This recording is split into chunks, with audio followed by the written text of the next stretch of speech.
주말 전국 곳곳에서 사건, 사고가 이어졌습니다. 아내에게 성인방송 출연을 강요했던 남편이 어제 구속됐고요. 지역 농협조합원이 조합장에게 흉기를 휘두르는 사건도 일어났습니다. 한편 이재용 삼성전자 회장의 삼성그룹 부당 합병, 회계부정 사건 1심 선고 결과도 오늘 오후에 나오죠. 주요 내용들 김광삼 변호사와 함께 짚어보겠습니다. 안녕하십니까? 네, 안녕하세요. 자, 먼저 사건 사고를 좀 짚어보겠습니다. 그중에서도 참 충격적인 사건이었고 어떻게 아내에게 이럴 수가 있나 싶은 사건이었는데요. 네. 성인 방송을 강요한 임면수신의 남편, 이게 어떤 사건입니까? 일단 그 전직 직업군인이었다고 합니다. 이게 네. 상사였다고 그래요. 예. 그런데 아마 이제 군인을 제대하고 나서 집에 있었는데 21년도부터요. 한 2년 넘게 걸쳐서 이제 자기 부인에 대해서 같이 성관계하는 영상을 촬영하자고 하고요. 네. 그다음에 이제 불법 동영상, 그러니까 성인 방송에 예. 거기에 뭐 출연을 하도록 이제 그런 식으로 강요를 한 거예요. 예. 그래서 아마 아내는 이제 계속 거부를 했다는 거 아닙니까? 네. 그리고 아내는 거부하는데도 계속 감금했고요. 예. 근데 이걸 강요를 했고 또 협박을 한 거예요. 예. 그러니까 아내가 이제 견디다 못해서 작년 12월에 극단적 선택을 합니다. 근데 극단적 선택할 때 이제 유서를 남겨요. 네. 그 유서 내용에 보면 이러한 행위를 강요해서 굉장히 스트레스를 받고 우울증을 겪었다는 거고요. 예. 그다음에 그 아마 이 전직 군인하고 남편하고 헤어졌던 모양입니다. 네. 그런데 그 이후에도 이제 계속적으로 이제 강요를 했다는 겁니다. 그럼 혐의가 어떻게 되는 건가요? 혐의죄는 일단 감금을 했잖아요. 네. 감금이고요. 그다음에 성인 방송이라든지 성관계 촬영 영상을 찍도록 강요를 했기 때문에 이제 강요죄가 되는 거고. 네. 그다음에 계속적으로 이제 협박을 했다는 거죠. 하지 않으면 뭔가 너의 나체 사진을 너의 아버지에게, 그러니까 아내한테 하는 얘기예요. 어떻게 그런 말 할까요? 그러니까 예. 뭐 보내겠다랄지 아니면 자식들을 뭐 성인 방송에 출연시키겠다 막 그런 식으로 협박을 한 거죠. 네. 그래서 이제 세 가지 범죄 혐의인데 아마 이제 극단적인 선택을 하고 나서 이제 그 아내의 아버지, 그러니까 장애인이죠. 그 말에 의하면 집을 못 오게 했다는 거예요. 예. 그래서 집을 갔더니 이제 이런 여러 가지 방송 뭐 촬영 이런 도구 이런 것들이 소품들이 많이 놓여 있었다는 겁니다. 나중에. 그래서 결과적으로 이제 유족추에서 고소를 했고 그래서 이 사건이 문제가 됐고 그다음에 예. 수사를 해서 예. 이제 영장 심사를 받았는데 결국 구속이 된 거죠. 구속이 됐습니다. 네. 자, 이런 경우는 피해자는 어쨌든 숨진 상황이잖아요. 네. 그러면 어떤 식으로 이게 진행이 되나요? 근데 사실 어떤 상황에서 이제 피해자가 숨진 경우에는 수사하기가 상당히 어려운 측면이 있어요. 근데 뭐 저는 개인적으로 볼 때 일단 유서가 있지 않습니까? 네. 유서는 급박한 상황에서 작성하기 때문에 이건 뭐 우리가 전적으로 믿을 수 있어요. 그래서 신빙성이 있다고 볼 수 있고요. 네. 그다음에 이제 불법 촬영한 영상물이랄지, 그다음에 이제 성인 방송 이런 것들이 다 기록이 돼 있을 거고 아마 이 사람 A 씨에 대해서 휴대폰을 압수해서 디지털 포렌식을 했다고 그럽니다. 네. 그러면 이제 거기에 내용이 다 나와 있겠죠. 그래서 원칙적으로 이제 피해자가 사망을 하면 사실은 수사하기 굉장히 어렵고 네. 또 기소해도 사실 유죄 판결을 받기 어려운데 뭐 이 사건의 경우에는 뭐 유죄 판결을 받는데 뭐 별 영향이 없고 설사 아내가 이제 극단적 선택을 했다 하더라도 예. 결국 이 A 씨에 의해서 사실은 극단적 선택을 했기 때문에 예. 어떻게 보면 이제 간접살인이라고 볼 수 있거든요. 그래서 뭐 살인에 못지않게 형량도 굉장히 중형이 선고될 것이다 이렇게 봅니다. 남편 측은 일단 조사 과정에서 혐의를 전면 부인하고 있는 것으로 전해지고 있습니다. 근데 구속이 됐어요. 그렇다면 지금 말씀해 주신 혐의점들이 어느 정도 그 심의 단계에서 좀 인정이 됐다 이렇게 보시죠. 그렇죠. 이제 소명이 됐다고 볼 수 있죠. 아마 본인 입장에서는 피해자가 사망을 했기 때문에 이걸 부인을 하면 뭔가 좀 뭐 자기에게 유리할 거라고 생각할 가능성이 크다고 봐요. 왜냐하면 만약 이 범행을 다 인정했을 경우에는 제가 아까 말씀드린 것처럼 형량이 엄청나게 중형이 선고될 가능성이 있으니까 예. 근데 본인 입장에서는 일단 부인하고자 보는 그런 전략으로 갈 수가 있겠죠. 그렇지만 뭐 여러 가지 증거들이 너무나 명백하고 그다음에 뭐 유서가 있고요. 또 포렌식한 내용도 있고 동영상물이 있기 때문에 네. 아마 본인이 아무리 부인해도 처벌받는 데는 별다른 문제가 없을 겁니다. 법이 그렇게 생각보다 허술하지 않다. 그런데 이렇게 보여야 전에 될것 같은데. 군에 있을 때도요. 예. 불법 영상물을 공유한 혐의로 스스로 제대를 한 게 전역을 한 게 아니에요. 예. 강제 전역을 당했거든요. 네. 근데 그런 걸 보면 약간 그 음란물이랄지 그런데 좀 습성이 있는 그런 사람인가 아닌가 싶습니다. 예, 알겠습니다. 이 사건도 잊지 않고 저희들이 계속 좀 추적을 하도록 하겠습니다. 자, 두 번째 사건은 이것도 참 충격적인 사건인데 이렇게 목을 이렇게 흉기로 이렇게 공격하는 것 자체가 참 뭐 충격적인 것 같습니다. 그리고 나서 이게 그러니까 농협에서 지역 농협에서 조합원이 조합장에 흉기를 휘둘렀고 조합장은 어쨌든 지금 생명의 지장이 없는 것으로 알려졌지만 공격한 사람이 지금 숨진 채 발견된 거죠? 네네. 근데 마을 회관에서 있었다고 그래요. 네. 근데 이게 지역 조합 농협입니다. 예. 지역 조합이기 때문에 지역 조합이라서 이제 조합원들이 마을 회관에 모여서 이제 회의를 했다고 그래요. 그런데 지역 조합에서는 뭐 어떤 사업 같은 거 하거든요. 근데 사업을 하면 거기서 이익이 생길 거고, 예. 그럼 이 이익을 배당을 어떻게 할 것인가에 대한 거기에서 굉장히 언쟁이 있었다고 그럽니다. 예. 그래서 이제 배당금을 두고 언쟁이 있었는데 이 마을에 가서 이제 조합원인 이 사람이 조합자에게 목에 예. 흉기를 휘둘렀다는 거죠. 네. 그래서 생명 지장이 없는데 이 흉기를 휘두르는 사람이 현장을 떠났어요. 근데 예. 나중에 이제 찾다 보니까 현장 주위에서 이제 극단적인 선택을 한 걸로 사체가 발견이 됐습니다. 예. 자, 이번 경우는 이제 앞선 경우는 피해자가 숨진 상황이었고 이번에는 가해자가 숨진 경우예요. 이럴 때는 그러면 수사나 조사가 어떻게 되나요? 원칙적으로 가해자가 숨져버리면 수사를 한다고 해서 처벌할 수가 없잖아요. 네. 그래서 기소할 수 있는 권한이 없어집니다. 그래서 공소권 없음 처분을 하는데 네. 이거 어쨌든 간에 뭐 살인 미수 사건이고 예. 또 이 범행을 말린 사람이 다쳤잖아요. 그래서 아마 경찰에서는 사망 원인 정도는 조사를 할 것이라고 봐요. 그렇지만 뭐 목격자도 있고요. 예. 또 범행이 굉장히 명백하잖아요. 그렇다고 한다면 뭐 일단 사망 원인 정도만 조사하고 경찰에서 사건을 종결할 가능성이 큽니다. 예. 이런 경우 혹시 이제 그 피해자 입장에서는 민사 소송 같은 경우로 뭐 이렇게 진행을 해서 뭐 입원비라든지 그런 거 청구할 수가 있는 건가요? 청구를 할 수 있는데 네. 이 가해자분이 이제 사망했잖아요. 네. 그러면 가해자분이 가지고 있는 재산이랄지 이런 것들이 다 상속이 되거든요. 그러면 지금 우리가 이런 흉기를 휘둘러서 상대방에게 상처를 입히면 예. 이제 불법행위라고 봅니다. 예. 그럼 불법행위에 대해서는 손해배상을 청구할 수 있어요. 네. 그래서 상속자들에서 손해배상을 청구할 수 있는데 상속자들이 만약에 상속을 포기해버리면 사실은 뭐 피해 회복은 뭐 받을 수가 없는 상황이 될 수가 있죠. 예, 알겠습니다. 두 사건 좀 짚어봤고요. 이제 이재용 삼성전자 부회장 이게 어떻게 되는 것인지 지금 상당히 궁금하고 많은 관심들이 쏠리고 있는데요.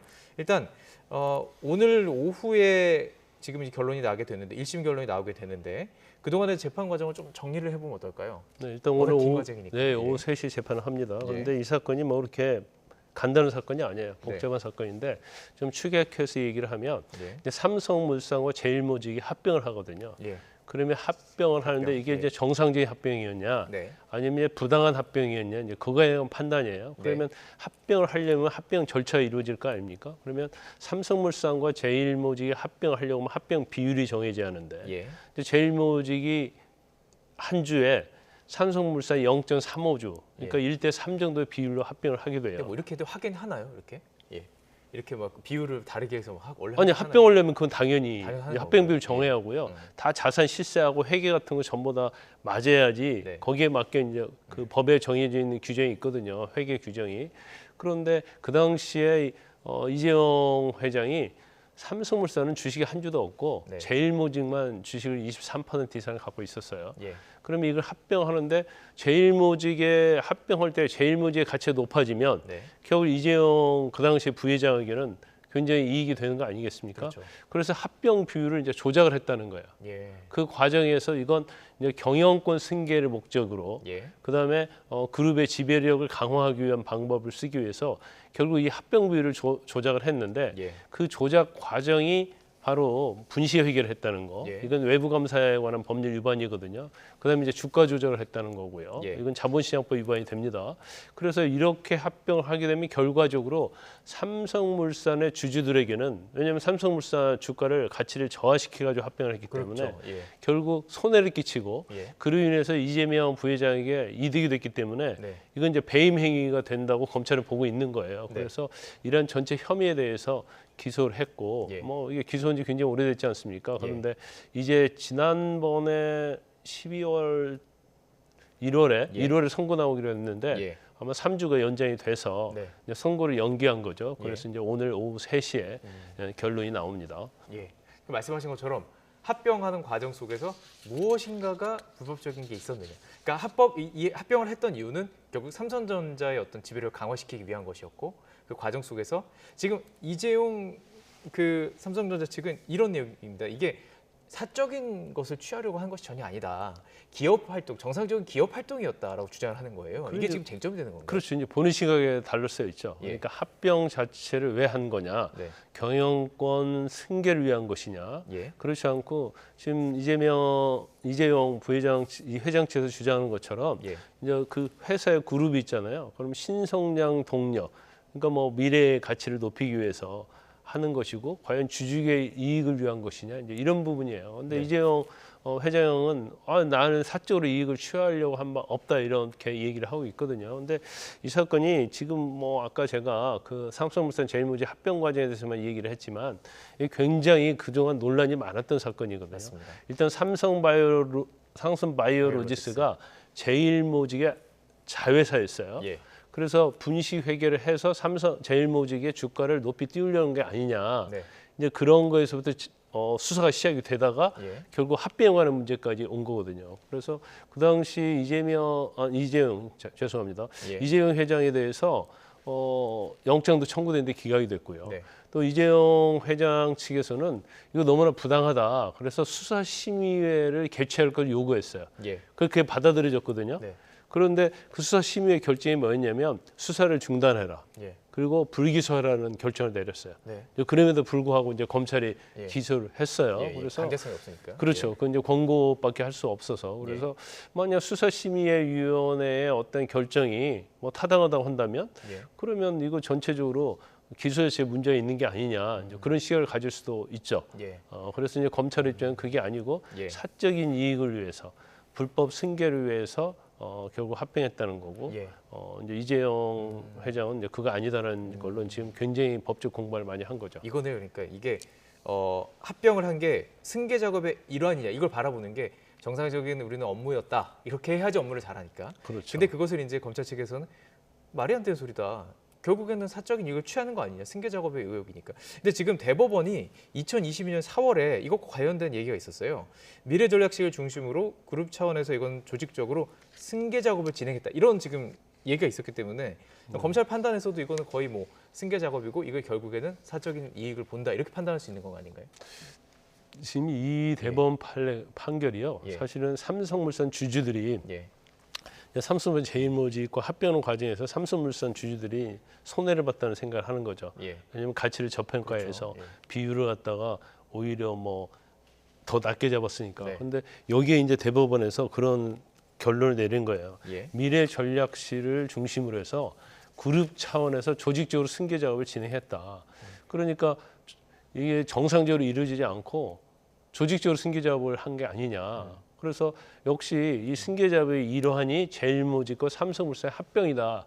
이런 대법원 판례 내용이 있거든요. 네. 그러면 결과적으로 보면 이제까지 뭐 신성장 산업을 위해서 했다랄지 주주 이익을 해서 했다는 내용이 사실 저 내용과 좀 배치되는 거거든요. 거죠. 예. 그렇기 때문에 뭐 아직 오늘 뭐 선고에 예단할 수는 없지만 네. 저런 내용들이 상당히 불리한 요소로 작용할 가능성이 크다는 것이 하나 있고요. 예. 그다음에 이제 대법원 판례 일부 저렇게 있다 하더라도 과연 이재용 회장에 대해서 처벌할 수 있느냐는 또 다른 문제가 될 수 있어요. 왜냐하면 예. 저 승계 작업을 미래전략실에서 주도를 했는데 아, 예. 그 과정에 있어서 우리가 상식적으로 보면 가장 이익을 받는 이재용 회장이 당연히 관여를 했을 거고 공모를 했을 거라고 보는데 네. 또 이재용 회장은 또 그렇지 않는 주장을 하고 있거든요. 예. 예. 그러면 밑에 전략실의 최지성 뭐 실장이랄지 예. 김종중 전략팀장이랄지 이런 사람하고 공모를 해서 했느냐 안 했느냐 또 이런 문제가 있어요. 그래서 예. 이 사건이 그냥 재판도 굉장히 오래 끌었지만 예. 예. 한편으로는 법적으로 굉장히 복잡한 측면이 있어요. 우리 아까 분식회계 이 얘기했잖아요. 네. 분식회계도 뭐 삼성바이오로스가 뭐 4조 5천억 분식회계했다 이렇게 예. 검찰은 주장하는데 예. 이게 정말 분식회계냐 아니냐 뭐 이런 측면 이게 근본적으로 전제가 되는 여러 가지 또 논란의 요소가 있어요. 그렇기 때문에 예. 뭐 전체적으로 유죄가 나오냐 무죄가 나오냐 이렇게 보기는 어려울 것 같고 예. 뭐 일부 유죄 일부 무죄 나올 수도 있고요. 무죄죠. 전체 유죄 나올 수도 있고 또 뭐 전체 무죄도 나올 수 있겠죠. 예. 그 지금 말씀하신 걸 들어보니까 그 과거에 반복됐던 많은 사례들이 있었습니다. 결국에는 이익을 취한 사람이 있지만 실행했던 사람이 다르고 이 둘이 공범이 아니라는 거죠. 그렇죠. 그러니까 이익을 취한 사람은 난 모르는 일이었다. 이들이 알아서 진행했던 것이다. 이 주장이 과연 이번에도 통하느냐 이걸 지금 봐야 되는 건가요? 그런데 아마 제가 볼 때는 뭐 예. 사실관계하고 법리적 측면에서 무죄를 다툴 수 있을지언정 미래전략실에서 삼성그룹이라는 이런 엄청난 그룹 승계랄지 예. 아니면 지부 구조 조정 자체를 사실 이재용 회장 몰래 이걸 할 수 있었을까? 이것은 굉장히 의문이 들어요. 그리고 이제 그 전부터 계속적으로 나온 얘기가 2012년도부터 프로젝트 G, 예. G는 이제 지배라는 뜻의 영어의 약자거든요. 그래서 그거의 일환으로 미래전략실에서 경영 승계를 위한 작업을 계속 한 게 아니냐 이런 관련된 검찰이 가지고 있는 어떤 자료들이 있고 예. 그다음에 왜 오늘 조금 불리한 요소는 지금 전에 국정농단과 관련해서 뇌물 사건으로 이재용 회장이 징역 2년 6개월 실형받았잖아요. 예. 그래가지고 사면됐단 말이에요. 네. 그럼 거기에도 보면 국민연금에서 제일모직과 삼성물산 합병을 위해서 뇌물을 준 게 아니냐 이런 내용이 또 나온단 말이에요. 그러면 결과적으로 이게 전부 다 연계선상이 있기 때문에 네. 오늘 결과는 상당히 유죄의 가능성이 상당히 높지 않는가 저는 예. 그렇게 판단하고 있습니다. 짧게 어떻게 전망하십니까? 재벌 사모법칙 있잖아요. 그래서 이게 만약에 유죄라고 유죄인 한다면 경우는, 무죄라면 이재명 회장 입장에서 아무런 관련이 없지만 아무런 영향이 없지만 예. 만약에 유죄라고 했을 때 이제 할 수 있는 방법이 판결 선고하면서 네. 실형 선고하는 방법이 있겠죠. 네. 그러면 제가 볼 때는 실형 선고한다 하더라도 법정 구속은 안 할 거예요. 예. 왜냐하면 항소심에서 또 억울한 점이 있다고 하니까 다퉈 보고라고 하고 예. 또 도주 증거 인멸 우리가 없거든요. 그래서 실형 선고한다 하더라도 법정 구속 안 할 거고 이제 두 번째는 집행유예 선고의 가능성. 이게 상당히 이제까지 이제 재벌들의 재판에 있어서는 사모법칙이라고 그러잖아요. 징역 3년에 집행유예 5년. 예. 그러면 저는 이제 박찬구, 금호석유 화합, 명예훼손이랄지 예. 최태원, 이건희, 삼성그룹 이런 사람들 다 사모법칙 안에 들었거든요. 예. 그런데 아마 시청자분들은 왜 사모법칙이지? 왜 똑같지? 이런 생각할 수가 있는데 집행유예로 선고할 수 있는 최고 무거운 형이 예. 징역 3년에 집행유예 5년이에요. 네. 그러니까 집행유예 선고할 때 집행유예 5년을 넘어가지 못합니다. 예. 그러다 보니까 실형을 선고 않는 경우에는 징역 3년에 집행유예 5년 선고를 하게 돼 있거든요. 그래서 이제 그렇게 해서 재벌은 이제 사모법칙이 있다고 얘기를 하는데 이제 실형 선고하지 않고 또 징역 3년에 집행유예 5년 이 선고할 가능성도 상당히 있다고 봅니다. 이렇게 보시는군요. 예, 알겠습니다. 다음에 또 이 사건 선고 내려진 다음에 또 분석할 수 있는 시간 있으면 같이 또 분석해 보도록 하겠습니다. 김광선 변호사와 함께했습니다. 고맙습니다.